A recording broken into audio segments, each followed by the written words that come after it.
Good morning, afternoon, evening, wherever you are in the world. Thank you for joining us today. And I'm going to start with a really quick scenario that I want you to think about. You're an author. You've just finished your book. It's published. It's out there. Congratulations. And now could take a big, deep breath. You could sit back and relax because the hard part is over. You've published. Or is the hard part not over? Now those books have to sell, and those books aren't going to sell themselves. And guess who it's up to sell the books? And it doesn't matter if you've gone self publishing, traditional publishing, whatever you've done, it's up to you to sell those books. So, how do you handle that? What do you do? And do you ever feel pressured regarding selling your book or books? Or have you been pressured in the past? So, I'm going to go around. And Stephanie, I'm going to go to you first, Steph. Introduce yourself and then give us your thoughts, your insights, because we're all published authors. So give your insights on selling books, and is there pressure to do that? Sure. My name is Stephanie Malink. I own Malink Publishing, which has three businesses under it: Write by Steph, a full service professional writing and editing agent, and then the Collinsville Daily News, and newly launched the Granite City Daily News. Those are two virtual newspapers. I am also a three-time author, three full books and a chapter in an anthology, and three of the four of those have gone to bestseller, best new release, some type of sales achievement. And for me, that's good. I'm okay with that. For me, I write books because I want to educate people and I want to make a little money at it. If I get an award, great. You can't promote them off of Amazon anyway, when you're self-published. But it's a way to get there. I know a lot of people, since I have done editing of books, that they get their book done, they buy 50 copies, and they sit in their basement. And they do absolutely nothing to promote their book. Or I'll be sitting with them editing, and I'll just have a discussion with them while they're looking for something. How do you plan on marketing your book? I don't need to market my book. I'm like, really? How are people going to find your book? Oh, everyone knows who I am. I'm like, I don't think so. Even if you're the president of the United States or a CEO of a major corporation, everyone does not know who you are. They don't know your story, and they don't know what you have to contribute to the world. That's why being an author is such a wonderful thing. Everyone has something that they can share with the world and that someone else needs to know about. You just need to do it on your own time schedule. But don't put in all that work and pay people to edit or to be beta readers or pay to get a fancy publisher and then not do anything with your work. Get it out there and do it. Pound the pavement. If you don't want to do a big national thing, go to local book festivals and book fairs around you. I do that. That's actually where I do the most of my sales, is when I go to book fairs, and I'll go to set up pop-ups at coffee shops or different things. Now, do you ever feel pressure to sell your books? No, I did not feel pressured. Okay. I thank you for your insights. And you said something that I want to touch on a little bit more, that, everybody knows me. Well, like you said, everybody doesn't know you unless you're a celebrity, unless you're a famous author that has published books that stay on the number one bestsellers list, that stay on the New York Times bestsellers list. Not everybody knows you. And the way for people to get to know you is through social media, through in-person events, through word of mouth, any of those things, even through your workplace. And to me, that takes effort, and you need the consistency. because once you're not consistent, even with celebrities, people know them, but if they're off the screen for any length of time, they have to make a comeback. Everybody then moves on to somebody else. So I appreciate that you said that about, somebody saying, oh, everybody knows me, my book is out there. No, that's not the case. You still have to do the work to get your book known. And how much work you do really depends on how you really want to sell that book, how well you want the book to do, and how many people you want to get the message. So, with that, I'm going to go to Tiffany. Hi, good morning. Thank you, everyone, for joining us this morning. This is a really, really great question. Again, I'm Tiffany Williams Parra. I am the editor in chief of Phoenix Fitness Fanatics magazine. I am the 10-time author, a 10-time best-selling author, mostly anthologies. I have 5 anthologies as a visionary author as well. To tell you the truth, with the reason why I write books and why I inspire people to write books is to really get their stories out there so they can inspire and really change lives. In the anthology realm, I will say that I have seen so many people transform in sharing their story. I mean, that sometimes can be such a load off your shoulder and just a release, from just your energy, because you might be holding on to something that you really do need to release that other people need to see. When it comes to the book sales, to tell you the truth, I honestly give away a lot of books because I really want to inspire my community, and I want to inspire, the young people out here to continue to write and continue to share their gifts, because people aren't doing that anymore. They're not being inspired. They're doing this all the time, and they're so disengaged. So I feel that there's really no pressure in selling the books. For me personally, I have talked to some of my co-authors, and yeah, they are under a bit of pressure because they really want to put that book out there so much to share that they, have accomplished it, and they want to make some money. Everybody wants to make some money off of, their accomplishment, that what they put out there. But I will tell you, you will not get rich on a book unless you are, a huge, you've been on that best-selling author, status on. Take a deep breath, get your works out there, and just inspire and encourage people, because that's what it's all about. So there's really no pressure, Teresa, in selling books. Again, I just like to give away. Sometimes they're also a really good business card, because when you're sharing your story and you're sharing some of, your talent, skills, and abilities in your stories, people look at that and they're like, hey, I'm a coach. I am a coach in so many ways. So when you're reading my story and you're reading about the things that I have overcome, you may want to come to me because I'm the authority in that particular, realm, right? So that's to me how you will monetize on books, is by really showing your gifts in the books and letting people come to you. Share your books. Thank you so much. That's so insightful. And I'm going to come a little bit from the other end. So far, 2 of my panelists, published authors, have said they don't feel any pressure to sell books. Well, I can't say that I feel a lot of pressure, but I'm also sending book proposals to traditional publishers, traditional publishing houses.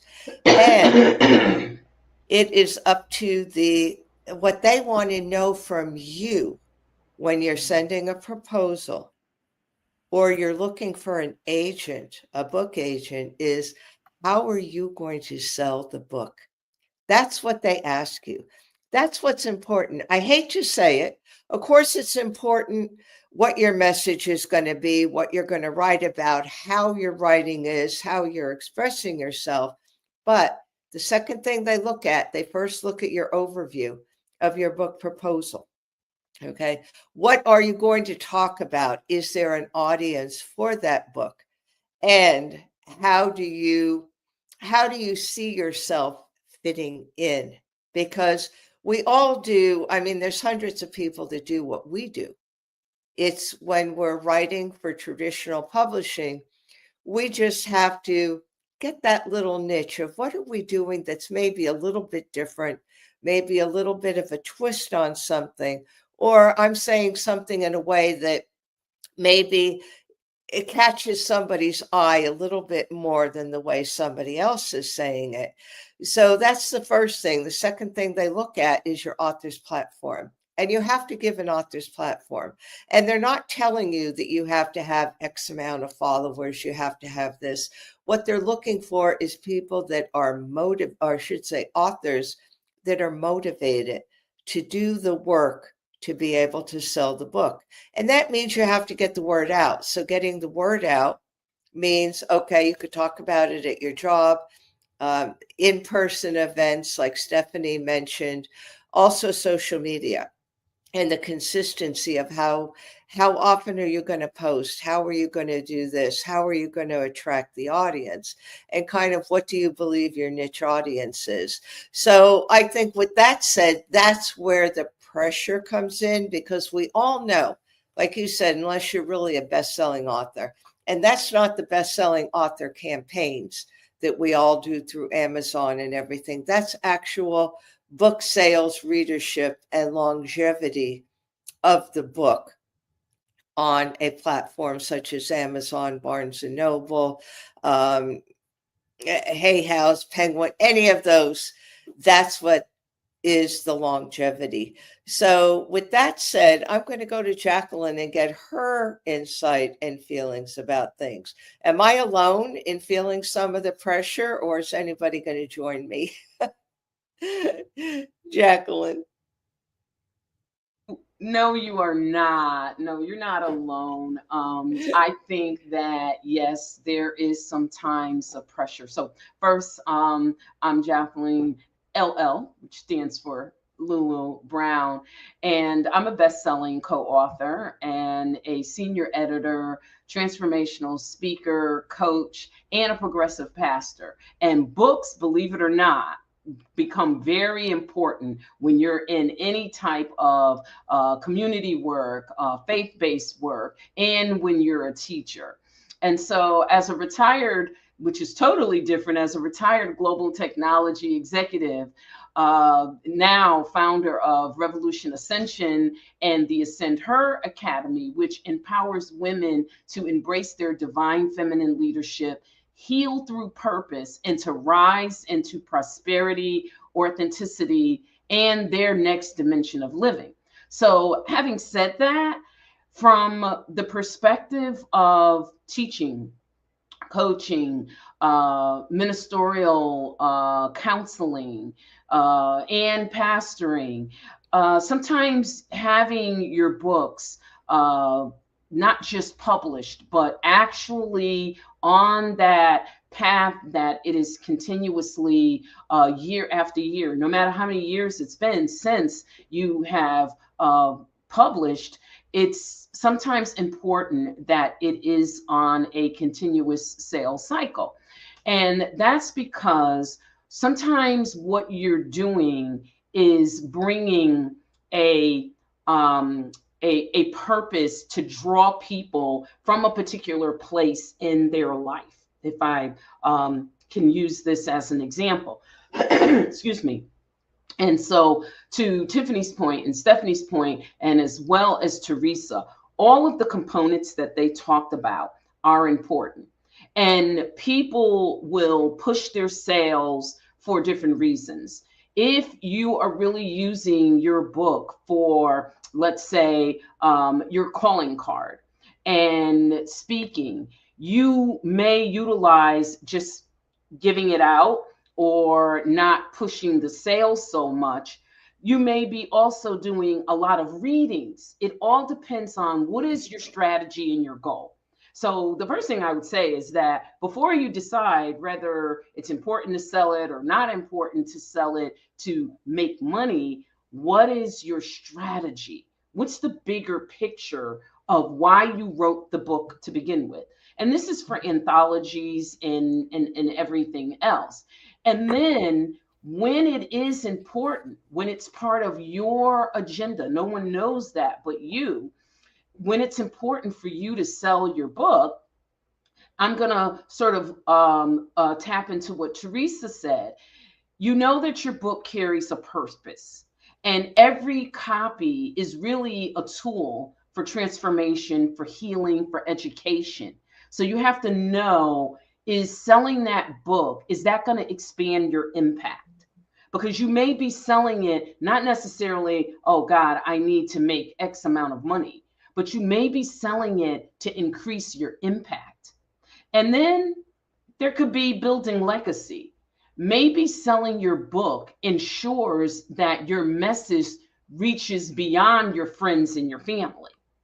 And then let's go to that part of the return on your investment, your resources, the emotion.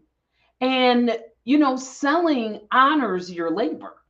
When you say, you know what, I'm going to get out here and I'm going to sell this and I'm going to make sure that it does well, you're honoring your labor. And then, listen, sold books opens doors. Speaking, coaching, consulting, collaborations, all of these are often open. These doors are often open through you actively selling your book. But the biggest question is, how do you sell? Do you know how to do that? And so I think that's a big piece of it, is seeking the help that you need. Who do you need to ask yourself? Who do you need to engage to sell your book? How do you do that? Your book carries the purpose and it carries opening these doors. We've all talked about that. But are you prepared for any of the barriers? Maybe you don't like selling. What are you going to do about that? How do you sell a book, but you're not a salesy? You just don't like selling. What if you feel you're the type of person that I don't want to be pushy? Or do you think that the book is just going to sell itself? So you may need to invest in getting some help to do that. You've got to have a sales plan. The book, some people say, well, it'll sell itself. I don't really know about that. Now, I know I hear people say that, oh, the book is going to sell itself. It's going to, the title alone is going to sell itself.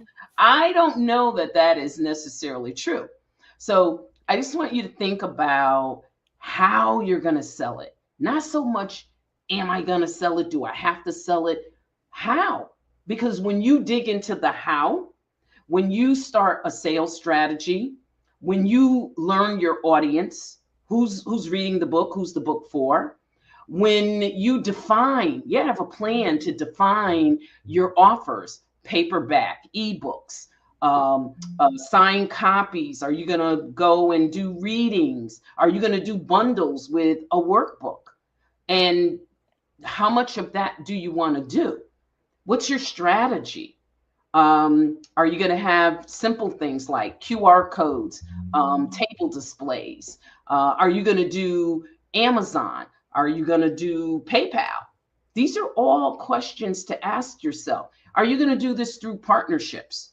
I may partner with Tiffany, and I may say, Tiffany, I'm going to be doing this at this event. Would you bring your book? And the two of us are going to go into Barnes and Noble. And people are going to have an opportunity that I'll be set up here, you'll be set up there. And, people can we're going to have a book fair in a bookstore. Partnerships, think about that. Email lists, do you even have one to announce it? Sales funnels. There's so many things. And I think what we want to do today is just give you all the perspectives. So Teresa, hopefully I've kind of, because I was thinking of teetering towards both sides of it. So hopefully I've helped answer that, because I think all of that is important. And the biggest thing is the why, the strategy, and the how. Yeah. And what you touched on was what I was going to talk about next, is actually a book proposal. I know Yeah. a lot of people say, oh, well, I'm publishing myself. I don't need a book proposal because a book proposal traditionally was to go to a publisher. Hmm. And it takes a while to do that. But I really believe, and I've done a couple of book proposals already, and trust me, they're not easy, but once you actually get the hang of it, they become very interesting and they become a major tool for you because it tells you when you do a book proposal, it's telling you how you intend to sell that book. Do you, like you said, do you need help? Some people get marketers. If you're not a salesperson, I'm not a salesperson. When I first published my book, Heal Your Heart from Within, I was working a long time in a private cardiology practice, and I do the holistic cardiology piece in that practice. And boom, I sold almost 2,000 books as soon as the book came out because the practice bought the book for their patients. And our practice had about 2,000 patients, at least, maybe more. So right away, my sales went right up, and I didn't have to do anything because the practice said this is essential. Every patient that comes in, and this also was right after 2020. So there was a big need for people to have resources, and we gave them that. And people loved getting the free book because the practice paid for it. They loved it. Most of them read it cover to cover. And for me, it was very simple. I didn't have to do a thing. Well, after that, the sales went down. So yeah, after that, I did have to do something, but I figured out I'm not really good at it. But if I could market myself a lot through social media, through posts, through giving people bits and pieces of the information of the book, that's how I could help my sales. So that's really what the book proposal taught me, because no, I didn't do a book proposal or an outline when I first wrote and published my book. I just knew what I wanted to say because it had been percolating for 20 years at that point. But I never felt that the time was right to really get out there with that information. That wasn't the traditional, it was a combination of traditional Western and Eastern medicine philosophy and all. So it was only after I figured out that, yeah, I do have to sell my book and writing book proposals that gave me the tool to really say, this is how I'm going to sell my book. So with that said, I'd like to go to Steph and find out, what is your best tool for selling your book? What works best for you? I would say for me, the best tool so far has been events. I mean, going to established book fairs, especially around the holidays. I have lots of friends that have small businesses, asking them if I can bring my table and setting up for a little pop-up event, trying to build those events around specific holidays or anything. My last book was a business book, so I released it around Small Business Saturday, around Thanksgiving. Knowing your audience and knowing what's going to work when is very important. My book, the ABCs of Living Independently When You're Older or Frail, I knew that one had to be out by October because my target audience was insurance agents and financial planners that were getting ready for Medicare open enrollment and everything. So I knew I had to have my product finished by then and launched. And unfortunately, like Teresa, it resulted in a couple big bulk sales early, but the sales have even died off from that. So, Yeah. Yeah, it's, I think too, then, how consistent do we become, or how consistent does anybody become? And again, it goes back to how important are those book sales to you and what you're using them for. And I hope that's what our audience is getting today, is that it's not just a matter of writing a book, publishing a book, selling a book, but what's important to you when you do that. And do you have a strategy up front Or, like me, did your strategy come after you already published the book and had to find a way then to create something else to get the book going with momentum? Tiffany, I'm going to go to you.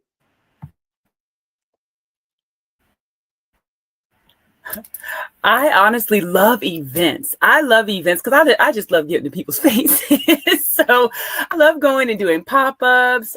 You can really help to elevate other businesses as well. So, partnering with a coffee shop, partnering with, a local bookstore, uh, bookstores aren't, a lot of them aren't doing really well, especially, some of these local owned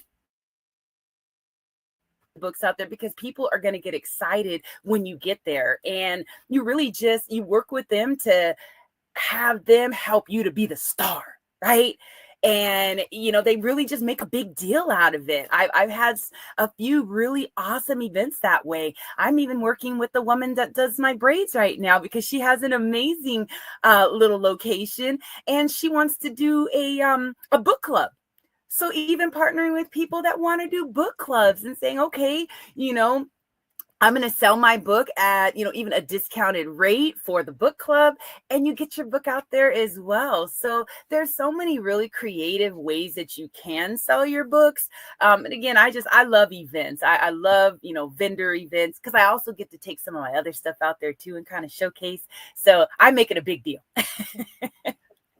Thank you so much for that. Thank you. I've been doing a little bit work with our library, and actually, I did do a talk at our public library, and I gave them a copy of the book. So they have a copy there. And what I've done is, it's not a sale, but I've gone back periodically, and because they keep track of who borrows the books, I was able to see that there was quite a bit of interest in it, and people were borrowing the book and returning it. So that made me also feel good that I was able to do something that wasn't getting me any sales, wasn't going to really show up in certain analytics. But at the same time, it was another way of me getting that message out there. And now I'm going to go to Jacqueline. We have a few minutes left. So, Jacqueline, what are your thoughts about this? I'm an extrovert, much like Tiffany. I love getting out with the people and talking and chatting. And, I love being out at events where there are other vendors. And it provides you an opportunity to go further than just the book. Because 9 times out of 10, even after your book, there may be some other service that you're offering. Example, retreats are big for me. And it can be all different types of retreats with different themes. But one of the retreats is, because long before I ever wrote anything, I was an avid reader, an avid studier, and I love to teach. So what I would do is I would give these books, backstory, real quick, I would give books away. I used to come with other people's books that I love to read. And I'm talking about a stack of books of all different authors. And I just used to give them out. Mother's Day, Father's Day, any church program or community event, I would be there. And after I gave my talk, I would give books out. And so now I have my own books, but getting out in the community, having the conversations and talking with people, because what you're really doing is you're getting even validation. Is what you're writing about on point? Because people, that's really how you're going to get that feedback. Now, if you want to scream up and down how many reviews, how many people, seriously, how many people do you think really leave a review? Especially if they don't know you. And so they say, I'm going to leave a review, and sometimes they don't. But it gives you an opportunity to have that FaceTime. So I think events are great. I'm with Tiffany.